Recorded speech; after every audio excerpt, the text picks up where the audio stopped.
My name is Diana. Growing up, I was the princess of a castle. My parents, bless their souls, were wealthy beyond measure, but they instilled in me the value of money from an early age. Money talks, but wisdom listens, my dad would say. My mom insisted I learn how to budget before I even mastered spelling. Luxury was a fairy tale until it wasn't. At 12, a private jet crash turned my fairy tale into a stark reality.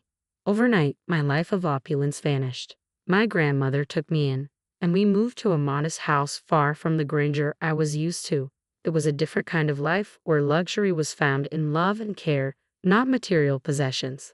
My inheritance was a distant promise, locked away till I turned 25. Under Grandma's guidance, I adapted, learned, and thrived. College was both my escape and my grounding. That's where Alex entered my life. He was as different from my world as one could imagine, a scholarship student with a heart of gold and a wit that cut through any pretense. We clicked in a way I never expected. Introducing him to Grandma was nerve-wracking. I had mentioned the money. Grandma had advised me to keep it a secret, and I understood why. I wanted Alex to love me for who I am, not for my bank account. Grandma, this is Alex, I said, my stomach in knots. Nice to meet you, ma'am, Alex said, extending his hand. Grandma shook it warmly. Sit, sit, Grandma gestured, her eyes twinkling as she took in Alex's nervous posture. You're the young man who stole my granddaughter's heart. Alex blushed, a sheepish grin spreading across his face. I guess you could say that, ma'am. We sat down, and the conversation flowed more easily than I had hoped.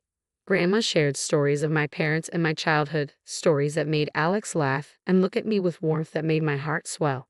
You've got a good one here, Grandma said, nodding towards me but looking at Alex. Takes after her mother, strong and kind. But don't be fooled, she's got a bit of mischief in her too. Alex chuckled, squeezing my hand under the table. The evening was filled with laughter and shared stories. Alex fit into our world as if he had always belonged there. After helping Grandma with the dishes, I knew I had made the right choice bringing him into my life. As we left, Alex turned to me, his face serious. Your grandma's amazing. Hearing about your parents and your life, I feel like I understand you more. I nodded, feeling a lump form in my throat. I'm glad, Alex. There's a lot more to me than meets the eye. He smiled, pulling me into a hug. I'm here for all of it, every layer. It doesn't matter what's in your bank account. It's you I care about. I hugged him back tighter than ever before. In that moment, I knew I could trust him, but I also felt the weight of the secret I was keeping, a delicate balance I hoped wouldn't tip over. The drive to Alex's parents' house was quiet, filled with a heavy silence. I could tell Alex was nervous, gripping the steering wheel tightly. You sure you're ready for this? I asked, trying to break the ice. Yeah, just my mom can be a bit much. Don't take anything she says to heart, Alex said, his attempt at reassurance not quite reaching his eyes. The house loomed ahead, grand and imposing. As we pulled up, my stomach twisted into knots. This was it, no turning back now. We barely got through the door when Alex's mom, Gloria, made her entrance. Her eyes landed on me like laser beams, sizing me up in a way that made my skin crawl. So this is the girl you've been hiding, she said, her voice as cold as the marble floors. Mom, this is Diana, Alex began, but Gloria waved him off. I know who she is. Come, let's sit. I've prepared some tea. Her command was not to be ignored, leading us into a living room that felt more like a showroom. As Gloria served the tea, she wasted no time. I hear you were raised by your grandmother. Must have been quite a humble upbringing, she said, the word humble sounding more like an insult. I clenched my jaw, fighting to keep my cool. My grandmother taught me a lot about life, important stuff, not just fluff. Gloria's lips twitched into a smirk. I see, and your parents, gone too soon. How does one cope without proper guidance? Alex jumped in, clearly uncomfortable. Mom, that's enough. Let's not. It's okay, Alex, I interrupted, feeling a surge of defiance. Yes, my parents are gone, and yes, it was tough, but I got through it. It made me who I am. Gloria sipped her tea, her gaze unwavering. Interesting. And what about your future? Any plans, or are you just riding on my son's coattails? That stung. I took a deep breath, reminding myself why I was here. I've got plans, big ones. I don't need to ride on anyone's coattails to make them happen. The air was thick with tension. Alex, bless him, tried to change the subject. Mom, Let's not do this. We're here to enjoy each other's company. Gloria set down her teacup, a calculated move. I'm merely trying to understand the woman my son has chosen. You can't fault a mother for caring about her child's future. The back and forth felt endless, a verbal tug of war with no winners. Just when I thought I couldn't take any more, Alex's sister Lily made her entrance. Her eyes were curious but held an edge of judgment that matched her mother's. So you're the famous girlfriend. Heard a lot about you. Not all good, I might add. Lily said, her voice dripping with disdain. I was about to snap back when Alex stood up. That's enough, both of you. We came here in good faith to share a part of our lives with you. If that's not something you can respect, maybe we should leave. The rest of the visit was awkward, conversations forced, every laugh a bit too loud. But Alex held my hand under the table, a silent promise that we were in this together. As we left, I felt a mix of relief and frustration. I'm sorry about that, Alex said once we were in the car. They can be a bit intense. I sighed, watching the house lights fade in the rearview mirror. It's not your fault, but your mom and sister, there's something else. Alex chuckled, a sad sound. Yeah, they are. But hey, we survived, right? Survived and stronger, I agreed, leaning my head against the window. The night sky was clear, the stars shining bright. Maybe it was a sign, no matter how tough things got, there would always be a way through. But the warning came swift and sharp. At our next family meetup, Gloria didn't waste any time laying down the law. If you two are serious about getting married, we're getting a prenup signed, she declared, her eyes drilling into me as if daring me to object. I kept my cool, shrugged, and said, fine by me. I'm not after your son's money. Alex looked like he wanted to disappear. Once we were out of there, he was all apologies. My mom will get in our way, but I promise we'll be happy. The wedding planning went smoothly enough, but the big day was when the storm hit. Lily, drunk beyond belief, decided to make a scene at the reception. She staggered up with a glass in hand and slurred out accusations loud enough for everyone to hear. This one's a gold digger, she shouted. Doesn't know the first thing about our kind of life? Illiterate, trying to snag my brother's cash. After that, there were other antics, molesting guests and more things that aren't fit for decent society. My face flushed hot with anger and humiliation. Without a second thought, I pulled out my phone and called the police. This drama needed an audience, and I wasn't about to let Lily's outrageous performance go unchecked. The aftermath was a whirlwind of accusations and threats. Gloria vowed revenge, declaring that I had brought disgrace upon their family. You've made a mockery of us, she raged. The press will have a field day with my daughter's antics, thanks to you. Alex was torn, trying to mediate in a conflict with no room for neutrality. I could see the strain in his eyes, the way his shoulders sagged under the weight of his family's drama and his desire to keep us afloat. But I stood my ground.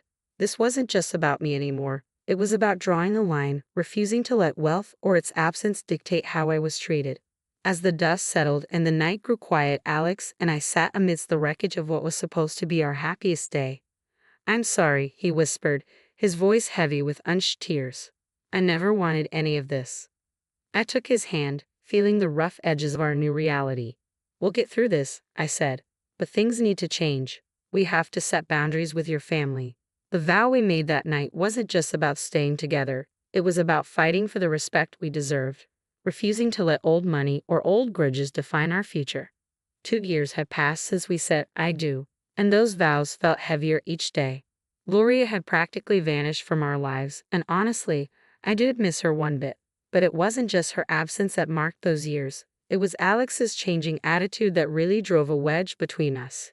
He started coming home late, if at all, with excuses about work that didn't quite add up. The warmth we once shared had cooled into courtesy, and then even that faded. The tipping point came one night when he threw his jacket onto a chair as if it had personally offended him and said something I never thought I'd hear. You know, I could have done better. I should have married someone with a bit more class, more in line with my circle. His words stung like a slap. I stood there, gobsmacked, wanting to scream and tell him about the fortune that was mine. But Grandma's voice echoed in my head, advising patience and urging me to see Alex for who he truly was. So, I swallowed the truth and the hurt, biting back tears. I thought maybe, just maybe, if we had a child, it might bridge the gap between us and remind him of the love that brought us together. One evening, I ventured, "Alex, don't you think it's time we thought about having the baby? It could bring us closer." His reaction was like a cold shower. "A baby now? Don't be ridiculous. We're not ready for that, far from it." His refusal wasn't just dismissive, it was laced with disdain, making it clear that what I wanted, what I thought could save us, was nothing but a foolish fantasy. Days turned into weeks, and those weeks into months of silence, living side by side but not together. Each rude remark and late night added another brick to the wall between us. I confided in Grandma, pouring my heart out over cups of tea that had gone cold before I could finish them. "He's not the man I married, Grandma. I don't know if he ever was." She listened, her eyes sad but understanding. "You can't make someone be who you want them to be, darling. Sometimes we see what we want to see until we can't ignore the truth any longer." Her words, though heavy, carried a sliver of relief. I wasn't crazy or asking for too much. I just wanted a partner, someone who saw me as an equal and respected me. But as the days passed, it became clear that Alex wasn't that person anymore, if he ever had been. The idea of leaving crossed my mind more times than I cared to admit, but every time I'd pushed it away, hoping against hope that something would change, that the man I loved would find his way back to me. For Alex's birthday, I went all out, hoping to reignite the spark in what had become a mundane marriage. No expense was spared, and the guest list was a who's who of our closest friends. Notably absent were Gloria and Lily. The drama was the last thing I needed ruining the night.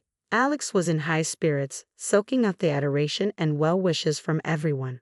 For a moment, it felt like we were back in the honeymoon phase, all laughter and inside jokes. But that bubble burst the second Gloria and Lily crashed the party, uninvited but clearly expecting to be welcomed. It turned out Alex had gone behind my back and invited them, hoping to avoid family fallout. Their presence turned the atmosphere tense. Lily, true to form, made a beeline for the booze, dressed in an outfit that screamed, "Look at me," in the worst way possible. Gloria's snide remarks flew under the radar, each one a veiled jab at me or our marriage. As the night wore on, Lily's antics escalated, fueled by champagne and a desperate need to be the center of attention. She started ranting about me not fitting into their family, how I was unworthy of their name. It was a mess, and Alex was nowhere to be found, too busy playing the good son to notice the circus unfolding. The evening reached its climax when Lily, several sheets to the wind, decided to air out some dirty laundry. Waving around documents, she slurred insults, each word a knife. The spectacle ended with her stumbling into the pool, documents flying everywhere. Everywhere I looked, scattered papers were strewn across the ground. My initial rush to gather them was driven more by curiosity than concern. As I pieced together the documents, my heart sank. They were divorce papers, signed by Alex. Each signature felt like a punch to the gut. I stood there, numb, as the reality of the situation hit me. The man I had vowed to spend my life with had decided our journey was over, without even a word to me. The party around me faded into a blur as I clutched the documents, Alex's signature glaring up at me, confirming what I'd hoped wasn't true. This wasn't just an unforgettable party. It was the end of everything I thought we had. In the chaos that followed the pool incident, I sought clarity. My heart pounded as I approached Alex, holding the soaked documents that had unveiled a truth I was unprepared for. "Alex, what's this about?" I demanded, my voice stronger than I felt, thrusting the divorce papers toward him. Before he could respond, his mother interjected, her smugness making my skin crawl. "Oh dear, looks like your little scheme didn't work out, did it? Alex is leaving you. You thought you could trap him with a baby for his money?" I stared at Alex, searching his eyes for any trace of the man I had married, but he couldn't meet my gaze. His silence was more revealing than any words. With resignation, I signed the divorce papers. They were now just a formality, the closing chapter of a book I no longer wished to be part of. As the dust settled, Grandma approached, her presence a calming force. She didn't need to say anything. Her eyes conveyed volumes of empathy, understanding, and unspoken support that bolstered my resolve. Then she decided to reveal the truth, not just to me, but to everyone present. "She doesn't need any of your money," Grandma declared, her voice steady and strong. "In a month, she turns 25 and will inherit a fortune far beyond what you could imagine. She's been raised to value people over wealth and seek out genuine connections rather than financial gain." The room fell silent, the weight of her words hanging in the air. Gloria's face shifted from smugness to shock, then to a desperate greed as she began to backpedal, her apologies transparent and insincere. Alex, too, seemed suddenly eager to rewrite the narrative, insisting his intentions were never to hurt me and that he was merely influenced by his mother. But it was too late. The veil had been lifted, revealing the stark reality of a relationship and the motivations behind it. I met their apologies with a quiet smile, not out of forgiveness, but out of an inner peace that came from understanding my worth independent of the wealth that awaited me. "You've shown me your true colors," I said, my voice imbued with newfound strength. "As for surprises, well, I've prepared another one for you." At that moment, a loud honk pierced the tension. Outside, a sleek luxury car rolled up to the gate, the one I had secretly bought for Alex as a surprise. The irony wasn't lost on me. I couldn't help but let out a bitter laugh as I excused myself, stepping outside to confront the final act of this drama. There it was, the epitome of luxury on four wheels, a symbol of the love I thought we shared, now just another piece in the game of pretense and betrayal. Without a second thought, I slid into the driver's seat, the leather cool and unyielding beneath me, much like my resolve. Grandma, ever my rock, joined me, her presence a silent testament to the strength and dignity that ran in our blood. Turning to face the house, I saw Alex and his mother at the door, their expressions a mix of confusion and awe. "Everything from now on goes through my lawyer," I called out, my voice clear and devoid of the warmth it once carried. "And don't worry about my stuff. I'll have a courier pick it up." Their faces, once smug and self-assured, now displayed a picture of realization and loss, not just of the wealth they coveted, but of the person they had underestimated. With that, I turned the key, the car's engine purring to life, a sweet sound that promised freedom and new beginnings. Grandma and I shared a look, a silent agreement that this was the first step toward a future unburdened by deceit and manipulation. After the revelations and dramatic exits, the air seemed clearer, as if the truth had not only unveiled the greed and deceit, but also cleansed the path ahead. It wasn't long before the first test of my newfound resolve arrived. Via phone call, the shrill tone sliced through the calm. On the other end was Lily, her voice dripping with an unfamiliar sweetness. "Hey, I just wanted to clear the air between us. We're practically the same age, right? We could be friends." I couldn't help but let out a short, disbelieving laugh. The contrast between her sugary tone and her usual disdain was stark. "Friends?" I echoed the word, feeling it foreign. "You mean like how friends don't badmouth each other at parties or try to humiliate them in front of everyone?" There was a pause, as if she was scrambling for a response. "Well, water under the bridge and all that," she attempted weakly. "Water into the pool, you mean?" I shot back, unable to resist the jab.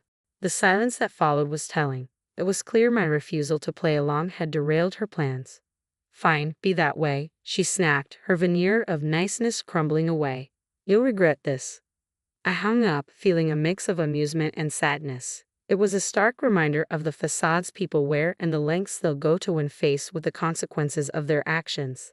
The temptation to retaliate was strong, a nagging thought in the back of my mind. I posted a video of her falling into the pool on social media. It went viral like wildfire. Within an hour, thousands had liked it. My sister-in-law had become an internet sensation. She tried to call me, demanding I take it down, but I blocked her. I was done with her fake sweetness and nasty attitude. A week later, my phone rang with a number I knew all too well. It was Gloria, her voice unnaturally sweet as she offered an olive branch. "Can't we reconcile for Alex's sake? Let's put the past behind us." "No, Gloria," I replied, firm but not unkind. "That ship has sailed. I wish Alex well, but our paths are diverging. I'm looking forward, not back." Not long after, Alex made his own attempts at reconciliation. One morning, I found a bouquet of flowers on my doorstep, the card bearing a simple "I'm sorry. Please come back" message. The sight of them sparked more anger than affection. Without a second thought, I tossed them into the trash. His efforts didn't stop there. He tried to visit, showing up unannounced, hoping to talk things through. But I wasn't the same person he had left behind. His presence, once a source of comfort, now felt like an intrusion. One evening, as he made yet another uninvited appearance, I met him at the door with a resolve as hard as steel. "If you don't stop this, I'm going to the police," I warned, my voice steady and firm. "Your apologies can't undo what's been done. It's over, Alex. Really over." The gravity of my words seemed to finally reach him. His shoulders slumped, and with a final lingering look, he turned and walked away. That was the last I saw of him. In the time that followed, I threw myself into charity work. It became my passion and purpose. Helping those truly in need and connecting with people who valued kindness over wealth brought me a joy I hadn't known was missing. Living with Grandma, I found peace in our quiet routine. We'd sit and plan our next project, our next way to make a difference. It was during these moments that I realized this was where I was meant to be. I had no illusions about the road ahead. It would be fraught with challenges and perhaps heartaches. But I also knew it would be filled with joy, moments of unbridled happiness, and a kind of love that enriches the soul. And so, I live my life looking forward, not back. I work, I help, and I hope. I believe in a future where I'll find true love, not defined by wealth or status, but by genuine connection. And yes, one day, I'll have those 3 beautiful children I dream of. For now, I'm content, building a life of purpose surrounded by love that doesn't ask for anything in return. This isn't just the end of a chapter, it's the beginning of a whole new book, and I'm the one writing it.